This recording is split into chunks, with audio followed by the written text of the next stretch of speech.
y la blasfemia de los que se dicen judíos y no lo son, sino sinagoga de Satanás. Es decir, que el Señor les está diciendo a estos hermanos de Esmirna, y por transitividad también a toda su iglesia, porque el Señor sabía que estas cartas iban a ser leídas por toda su iglesia, que Él no solamente conoce nuestras obras, no solamente conoce las cosas que nosotros hacemos, sino también Él ve las cosas que hacen contra nosotros. Él ve las persecuciones que a veces tú y yo tenemos que soportar. En ocasiones, no sé si te ha pasado, pero a mí me ha pasado que he estado en una situación de presión, de persecución tan fuerte, que a veces uno dice, ¿será que el Señor me ha abandonado? ¿Será que Dios no está viendo cómo me están atacando, cómo me están acusando, cómo me están hostigando? Porque en ocasiones estamos bajo fuego de prueba, en ocasiones estamos bajo una hostigación, y sabemos que detrás de eso está la mano de Satanás, porque la Biblia dice que nuestra lucha no es contra carne ni sangre,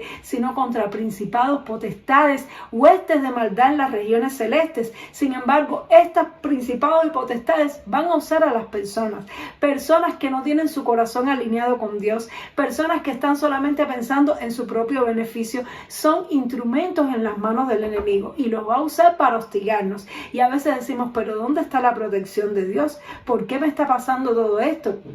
En los salmos vemos que varias veces, cuando estaban persiguiendo al salmista, cuando se sentía demasiado acosado, decía, y las personas me miran y me dicen, ¿dónde está tu Dios? Y tal vez tú estás pasando por un momento duro en la vida, donde te están hostigando, donde te están persiguiendo. Incluso te puede pasar con tu familia, te puede pasar incluso con personas que se dicen creyentes, porque miremos que aquí dice, la blasfemia de los que se dicen ser judíos y no lo son, sino sinagoga de Satanás.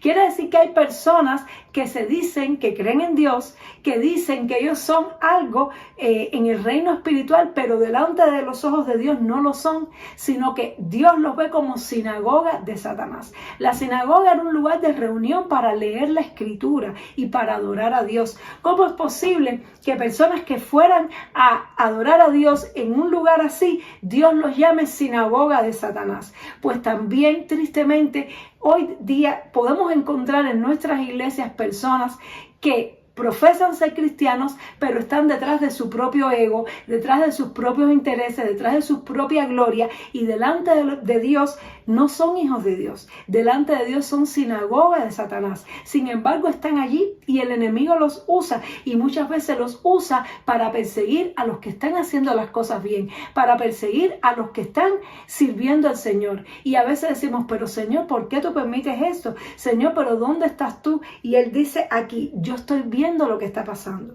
yo estoy viendo la blasfemia, yo estoy viendo la persecución, yo estoy viendo todo lo que a ti te están haciendo, pero lo estoy permitiendo con un propósito.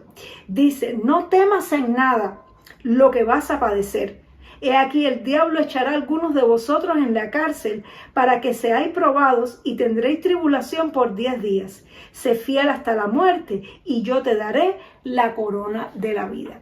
Y aquí en estos versos podemos ver que a personas buenas le pueden pasar cosas malas. De hecho, mientras más tú y yo andemos en justicia, más persecución vamos a sufrir. Y por eso fue que Jesús dijo en el Sermón del Monte, bienaventurados los que son perseguidos por causa de la justicia, porque de ellos es el reino de Dios. Es decir, que cuando tú y yo queremos hacer las cosas bien, vamos a sufrir más persecución todavía. Y es normal, y Dios lo permite. ¿Para qué? Para que seamos probados. ¿Por qué? Porque la prueba de nuestra fe es la que produce fruto de justicia, es la que produce gloria a Dios, y es la que produce recompensa para nosotros en el reino de los cielos. Nosotros no vamos a ser probados más allá de lo que podamos soportar. Dios está mirando cada una de nuestras vidas. Él está mirando nuestras tribulaciones.